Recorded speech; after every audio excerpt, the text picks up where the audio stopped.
কুরবানির যে শিক্ষা সেটা হলো নিজের পশুত্বকে কুরবানি করা। শুধু পশুকে কুরবানি নয়, আমাদের মধ্যে যে পশুত্ব আছে, মানুষের মধ্যে দুটা গুণ আছে, একটা হলো অ্যানিম্যালিটি আর একটা হলো রেশনালিটি। মানুষ যদি অ্যানিম্যালিটি দ্বারা পরিচালিত হয় তখন সে আর মানুষ থাকে না, পশুতে পরিণত হয়ে যায়। যদি রেশনালিটি তার প্রাধান্য লাভ করে তাহলেই সে মানুষ হতে পারে। সেই জন্য কবি নজরুল ইসলামের সেই কথা, তোরা ভোগের পাত্র ফেলরে ছুঁড়ে ত্যাগের তরে হৃদয় বাঁধ। আসসালামু আলাইকুম সুপ্রিয় দর্শক, কোরবানির তাৎপর্যতা নিয়ে আলোচনা করেছেন বাংলাদেশ জামাত ইসলামীর অন্যতম শীর্ষ নেতা অধ্যাপক মুজিবুর রহমান। আমরা তার মুখ থেকেই বিস্তারিত জেনে আসব। সম্মানিত দেশবাসী ভাই ও বোনেরা, আসসালামু আলাইকুম ওয়া রাহমাতুল্লাহি ওয়া বারাকাতুহু। সামনে আমাদের ঈদুল আজহা, এই ব্যাপারে কিছু কথা আপনাদের সামনে পেশ করছি। আমাদের দুর্ভাগ্য যে আমাদের দেশে ঈদগুলা পরিচয় একটু শাব্দিক অর্থ থেকে একটু পরিবর্তন হয়ে গেছে। আমরা ঈদুল ফিতর, রমজানের শিক্ষা যে ত্যাগ, সেদিকে মানুষের কল্যাণের জন্য তাদের কাছে অর্থ পৌঁছানো, এগুলার দিকে চিন্তা না করে আমরা বলি এটা মিষ্টি খাওয়ার ঈদ বা সেমাই খাওয়ার ঈদ। আবার ঈদুল আজহাকে বলা হয় গোস্ত খাওয়ার ঈদ। উভয় জায়গাতে মনে হচ্ছে যে আমরা শুধু ত্যাগ এবং কুরবানি নয়, বরং ভোগের কথাই আমরা উচ্চারণ করছি। মানুষের জীবন ভোগের মাধ্যমে সত্যিকার অর্থে বড় হতে পারে না, গুরুত্বপূর্ণ হতে পারে না, বরং যারা ত্যাগ এবং কুরবানি পেশ করতে পারে তাদের জীবনই সত্যিকার সুন্দর হয় এবং আকর্ষণীয় হয়। দুনিয়া এবং আখিরাতে কল্যাণময় একটা জীবন তারা গঠন করতে পারে। কুরবানির যে শিক্ষা সেটা হলো নিজের পশুত্বকে কুরবানি করা। শুধু পশুকে কুরবানি নয়, আমাদের মধ্যে যে পশুত্ব আছে, মানুষের মধ্যে দুটা গুণ আছে, একটা হলো অ্যানিম্যালিটি আর একটা হলো রেশনালিটি। মানুষ যদি অ্যানিম্যালিটি দ্বারা পরিচালিত হয় তখন সে আর মানুষ থাকে না, পশুতে পরিণত হয়ে যায়। যদি রেশনালিটি তার প্রাধান্য লাভ করে তাহলেই সে মানুষ হতে পারে। সেই জন্য কবি নজরুল ইসলামের সেই কথা, তোরা ভোগের পাত্র ফেলরে ছুঁড়ে ত্যাগের তরে হৃদয় বাঁধ, অর্থাৎ ভোগের পাত্রকে নিক্ষেপ করে ত্যাগের মহিমাকে আমাদের জীবনে নিয়ে আসতে হবে, তাহলে আমরা কুরবানির শিক্ষা লাভ করতে পারব।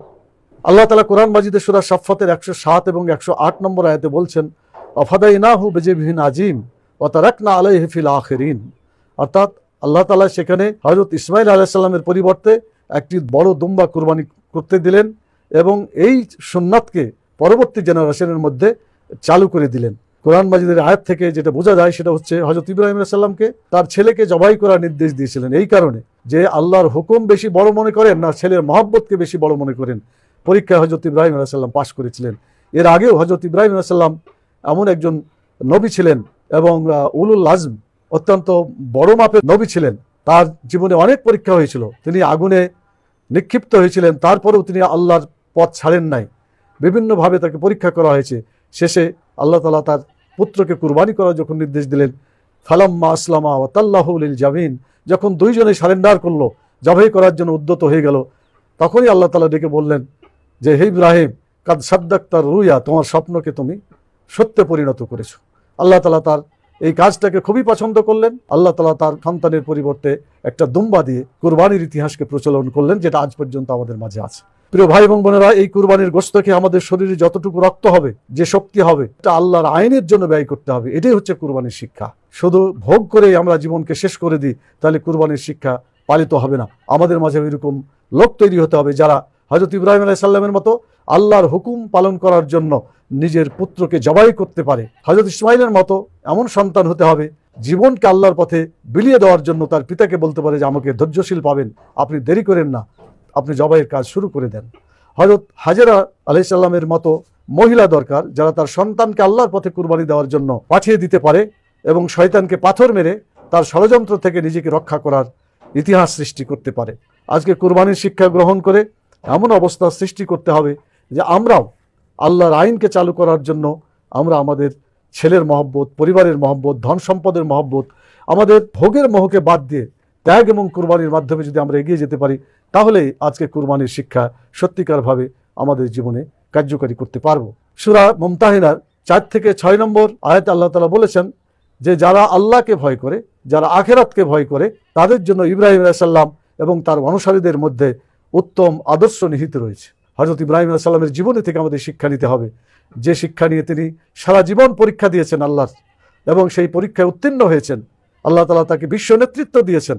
যখন তিনি পরীক্ষায় পাশ করলেন, আল্লাহ বললেন, ইন্নী জাইলুকা লিন-নাসি ইমামা, দুনিয়ার মানুষের নেতা হিসেবে তোমাকে আমি প্রতিষ্ঠিত করলাম। আল্লাহ তাআলা যারা পরীক্ষায় পাশ করে তাদেরকে নেতৃত্ব দেন। আজকে যদি আমরা ত্যাগের পরীক্ষায় পাশ করতে পারি, কোরবানির পরীক্ষায় পাশ করতে পারি, আল্লাহ তাআলা এই জমিনের নেতৃত্ব কর্তৃত্ব ভালো মানুষদের হাতে দিবেন।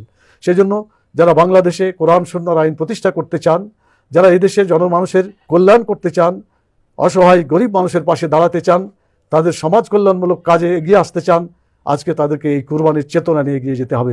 বাংলাদেশ জামাত ইসলামী এই কুরবানির ইতিহাসকে সামনে রেখে আমরা বলতে চাই যে আসুন সকলে মিলে আমরা শুধু গরু ছাগলকে কুরবানি নয়, আমাদের নিজের পশুত্বকে কুরবানি দিয়ে সত্যিকার মুসলমান হিসাবে আমরা যাতে গড়ে উঠতে পারি, আল্লাহ তাআলার সেই কথা আমরা যাতে বলতে পারি, ইন্না সলাতি ওয়া নুসুকি ওয়া মাহইয়ায়া ওয়া মামাতি লিল্লাহি রাব্বিল আলামিন। নিশ্চয় আমার নামাজ, আমার কুরবানি, আমার হায়াত, আমার মৃত্যু সব কিছু সেই মহান রব্বুল আলমিনের জন্য, যিনি গোটা দুনিয়াকে পরিচালনা করছেন। আমরা সেই মহান আল্লাহর বিধানকে ব্যক্তি জীবনে, পরিবার জীবনে, সমাজ জীবনে, রাষ্ট্র জীবনে বাস্তবায়ন করার জন্য আমাদের এগিয়ে আসতে হবে। অত্যাচারী এবং নির্যাতনকারী যারা আছে তাদের বিরুদ্ধে আমাদেরকে মাঠে নামতে হবে।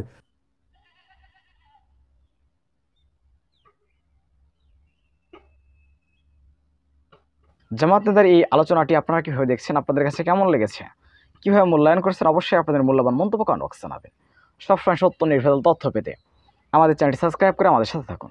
আসসালামু আলাইকুম রহমতুল্লাহি ওয়া বারাকাতুহু।